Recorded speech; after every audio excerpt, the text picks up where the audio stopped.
Pros and cons is a distress tolerance skill with a twist. Instead of simply focusing on the behavior itself, we look at the pros and cons of the whole situation. This allows us to slow down, take a step back, and recognize that while engaging in a behavior might feel good in the short term, it has huge costs in the long term. At the same time, taking steps to not engage in the behavior might feel difficult in the moment, but provide huge rewards later down the line. So I have Nikki here today to talk a little bit more about this skill. Nikki, could you share some examples of times where a pros and cons list has been helpful in your recovery?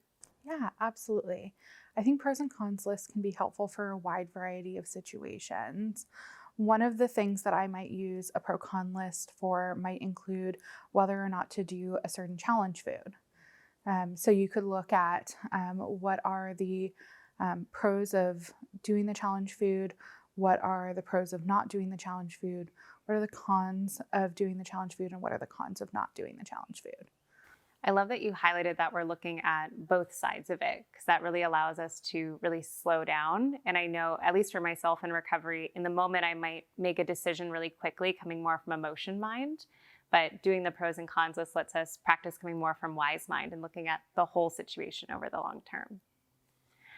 Nikki, should we just do an example together? Should we use that one? Sure. Okay, so what would be some of the pros of not eating the challenge food in that situation? So the pro of not eating the challenge food might be that you might avoid some temporary discomfort.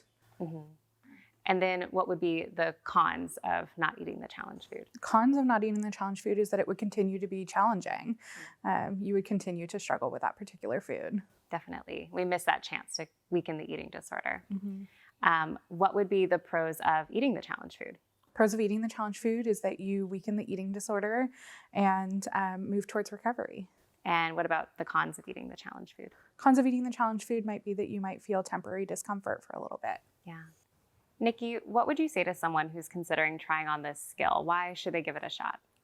I think this skill can be really helpful for when you maybe logically know that a behavior is not a good idea, but it's a little bit harder to get that kind of buy-in or to bolster that argument for yourself. It can really help you see and visualize like why it might be a good idea to choose a certain path forward in recovery. This week, we encourage you to take a moment to reflect on an eating disorder behavior that may feel hard to shake right now. Working through a pros and cons list may allow you to see more possibilities for not engaging in the behavior.